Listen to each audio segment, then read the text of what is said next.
what I'm going to do with you, and I want to keep this rather informal, and really, this is the opportunity for you to ask questions to me, even to Emma from a more admin perspective.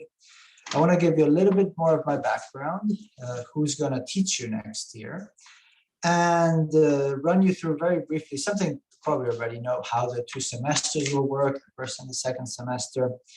But then, and this is really the part I want to jump in quite quickly, is, as you well know, next year will be a particular year for Glasgow with COP26 and everything. And I want to talk you through our plans at the Strathclyde Centre for Environmental Law and Governance and how we plan also to get our LLM cohort involved in that. Following that, I will also tell you a bit more about the Climate Change Litigation Initiative, which is a big initiative we have here at the university, at the center, and some other projects that we have.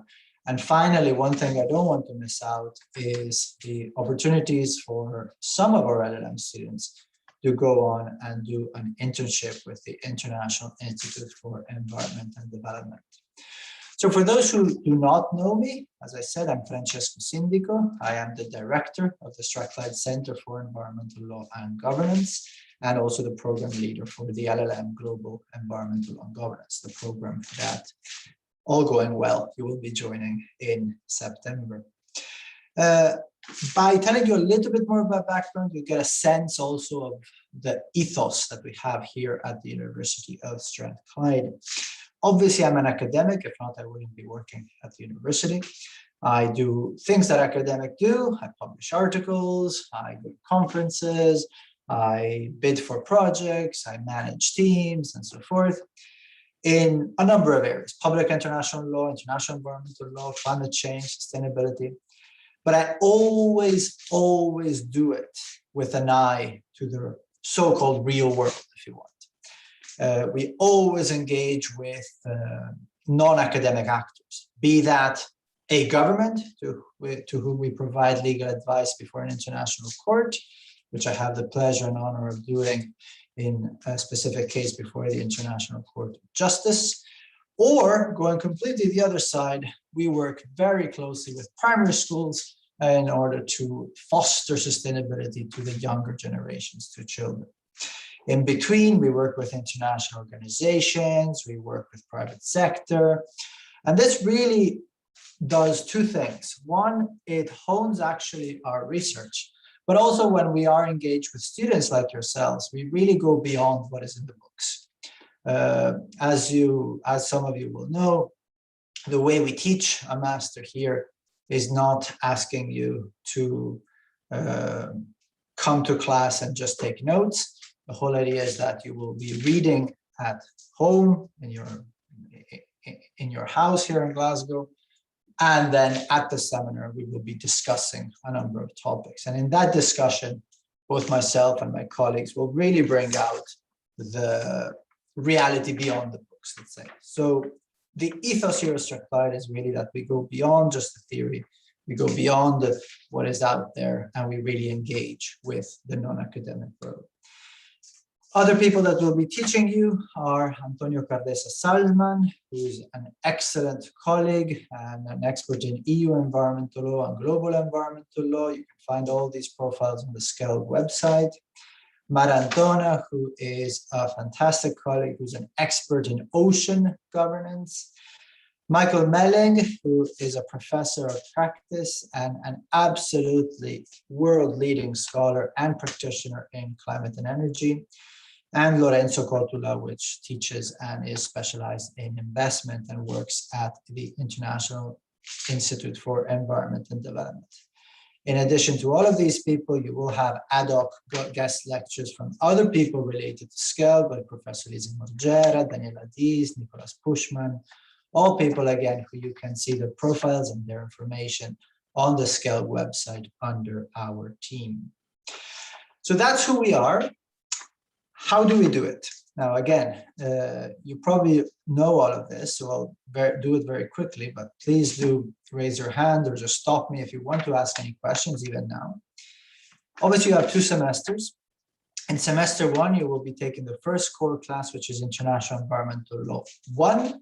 which provides you the foundations of international environmental law, sources, institutions, compliance, enforcement, dispute settlement system. And then you have a choice between two electives. One is climate change and international law, and the other one is EU environmental law. You also start a class called Research Methods and Skills that runs throughout the whole year and is completely done online. In semester 2, you will be doing the 2 other core classes, which are the second core class, which is Global Environmental Law, critical issues of equity and sustainability. So the 3 core classes are International Environmental Law 1, Global Environmental Law, and Research Methods and Skills.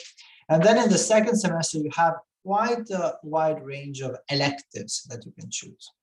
You can have International Environmental Law 2, which builds on International Environmental Law 1, but starts focusing on specific regimes, on biodiversity, on waste, on atmosphere, and so forth. You then have a specific elective on ocean governance, a specific elective on investment in natural resources, and potentially, we're working on this, a specific elective on climate change litigation, which really builds on the strengths that we have developed through the Climate Change Litigation Initiative, which I will mention in just a second.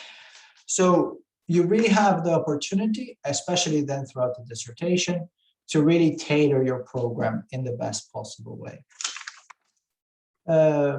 Are there any questions about the format of the program? I didn't talk anything about assignments and assessments. I'm sure you're not interested in that. You're here just for the content and the possibilities afterwards, but obviously I'm happy to answer any questions also on assessments and so forth. So is there anybody? I see Victoria, Katie, Frederick, Shamin. Anybody have a question about the format, the content? No, I see some positive nodding. Shamin, do you have a question? No, okay.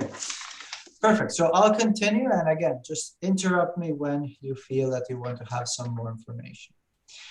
So let's move to the juicier stuff. So what's gonna happen next year?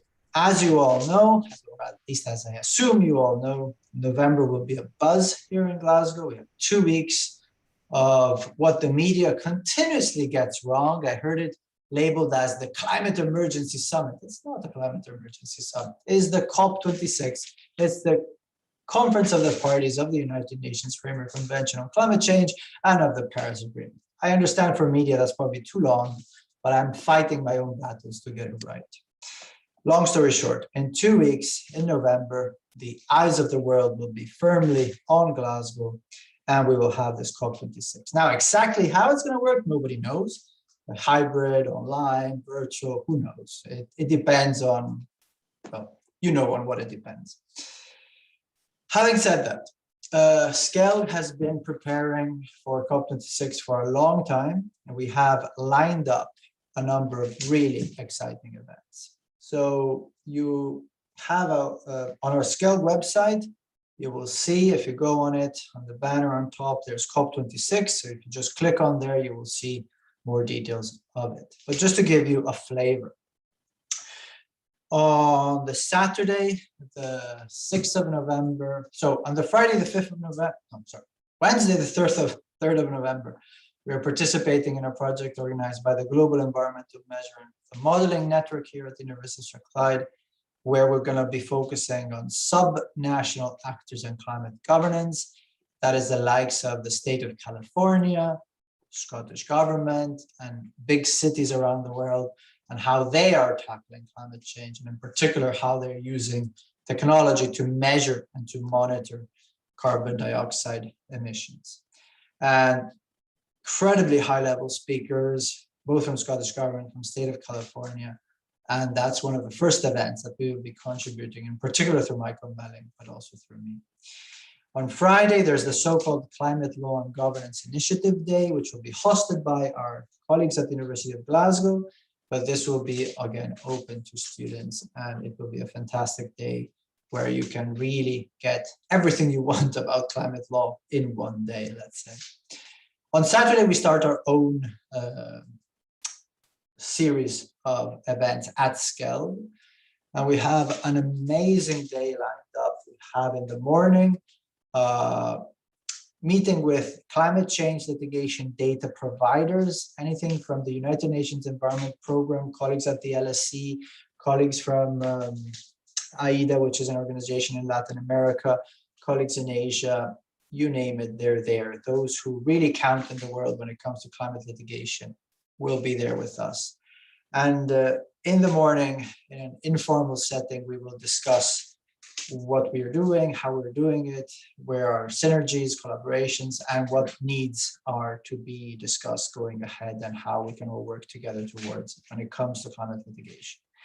In the afternoon, we're going to have a much wider event, which that will explore the relationship between climate legislation and climate litigation.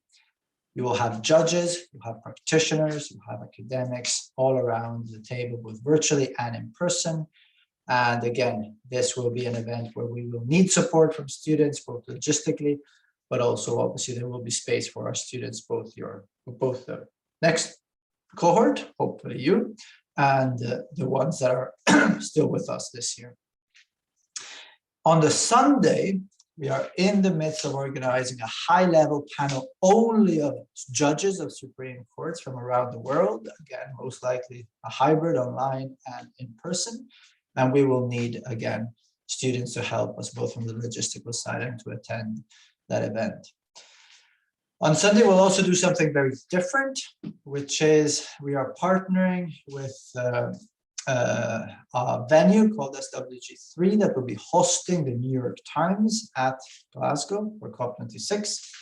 And we have a project funded by the Scottish Government called Climate Change Message in a Bottle, which will bring the voice of island-based children from Scotland and from around the world to Glasgow. And in a nutshell, what this project does, it goes both in person and virtually to primary schools, on islands, again, both in Scotland and elsewhere before the COP. We try to present to the children in a fun and informative way what in the earth is a COP and what is COP26, which will be easier said than done. And then we will ask the children to put a virtual message in a virtual bottle and send it to Glasgow. And in Glasgow, we will be opening all these bottles and talk about them, and there will be an exhibition, there will be a virtual map, there will be a sculpture. It's going to be really, really exciting. And again, you're more than welcome to join and to be part of this project once you are here with us. The important thing of this project is it doesn't stop at COP26. We're going to go back to the islands. We're partnering with an amazing organization called Island Innovation, which has island ambassadors all around the world. And after COP, we will go back to the children and say, hey, the message has been seen by X, Y, and Z, and this is what they're going to do. Or hopefully not, this is what they are not going to do. So the whole idea is to bring the legacy of COP26 forward.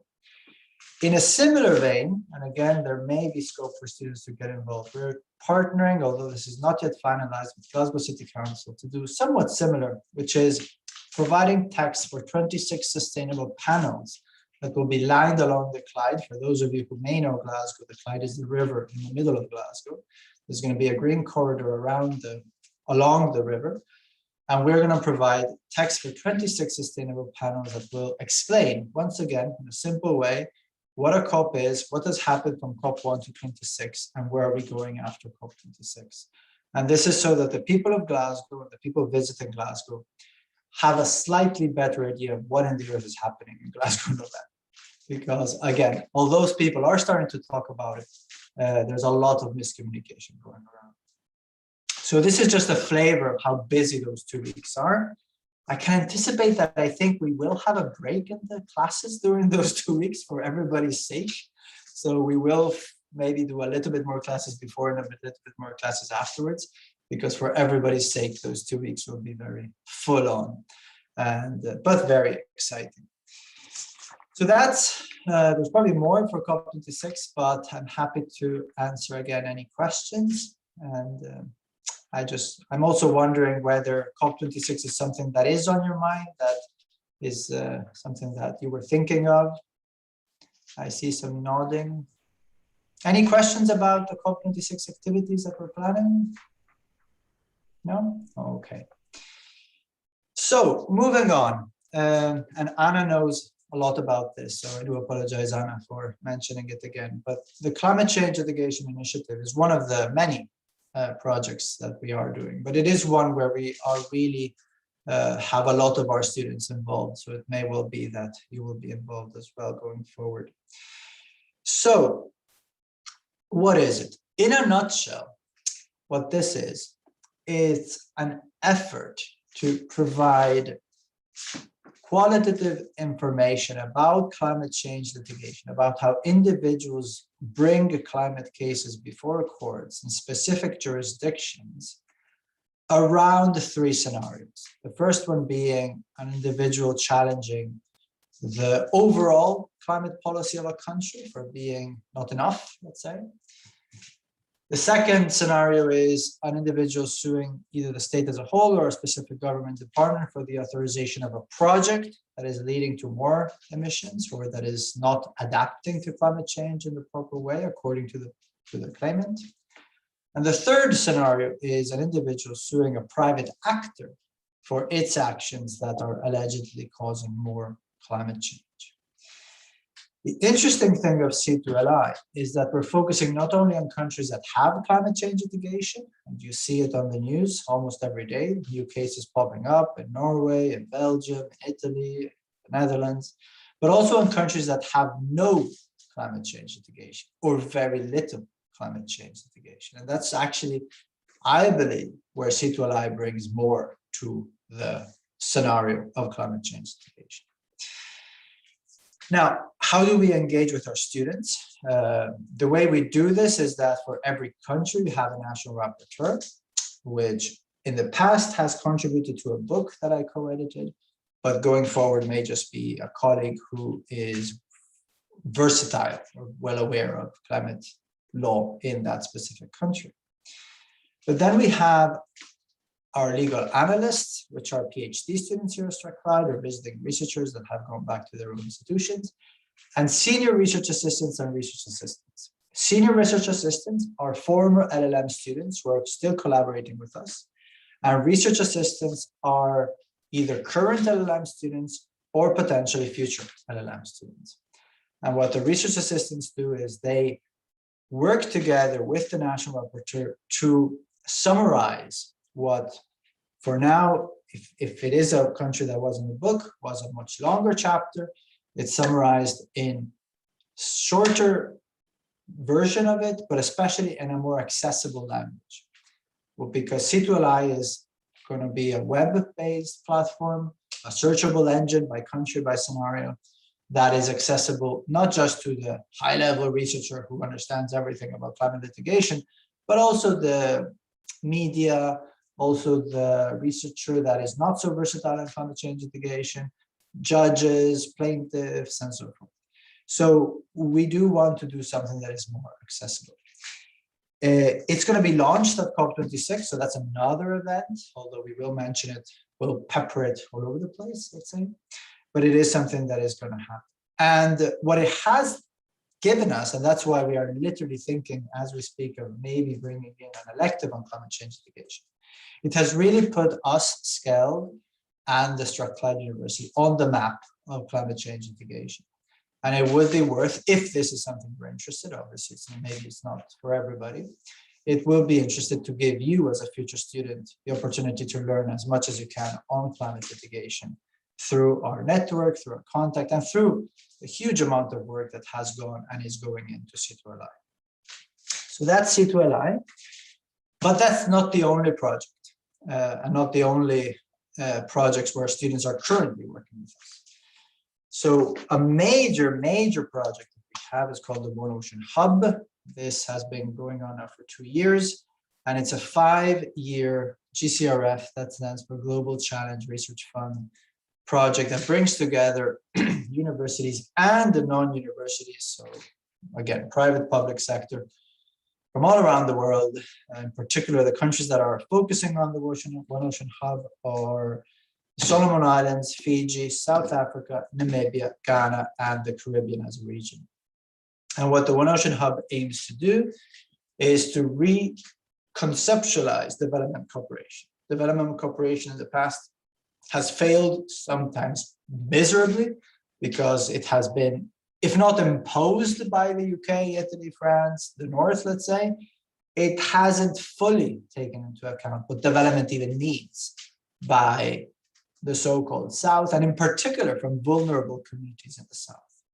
So the hub has this very challenging and aspirational goal of going to these countries, really engage with the vulnerable people there. Obviously, we have partners there who are leading the way. And with them, once we understand better what development means from their side, come up with new regulation, new ocean governance structures that reflect that kind of development. Now, the extent to which students can be involved in the hub depends on the period of the hub, but definitely the knowledge that is coming out from the hub will be reflected again in the program and in the Strathclyde environment, let's say.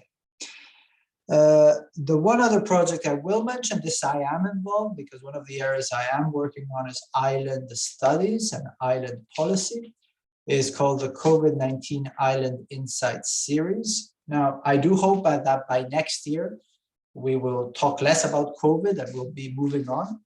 But precisely because of that, this project that I'm leading with, again, Island Innovation, one of our key partners, and a university in Canada, the University of Prince Edward Island, we have been looking at 24 islands, some island states, others not island states, around the world, from everywhere, Pacific, Atlantic Ocean, Indian Ocean, you name it, Europe. And while we wanted to know what had happened and how they reacted to COVID, what we were really interested in is how they were building back better or not so much better. And we have now 24 insights. If you send me an email, I can tell you where they are. They're not on the SKEL website, they're on the website of the University of Prince Edward Island. And we are now working together with them to develop some policy recommendations that we will be presenting to policymakers. Again, we have 2 students from this year's LLM cohort who are working with me and a colleague, Julia Sayeva, on this project. And it's really giving them a fantastic experience to engage with people from all around the world and to help translate something that could be more academic into something more policy relevant, which again goes to the ethos of Strathclyde. Last thing, and then I will kindly ask you if you have any questions. Let me just check there's something in the chat. Oh no, nothing. So IIED. Let's be honest. When you start a master, it's an investment of time, it's an investment obviously of other things. What you want to know is, okay, where can I go afterwards? What can I do afterwards?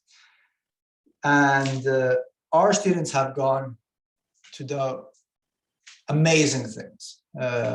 Mallory is working for the US Aid Development Corporation. Nicola is working for Scottish government.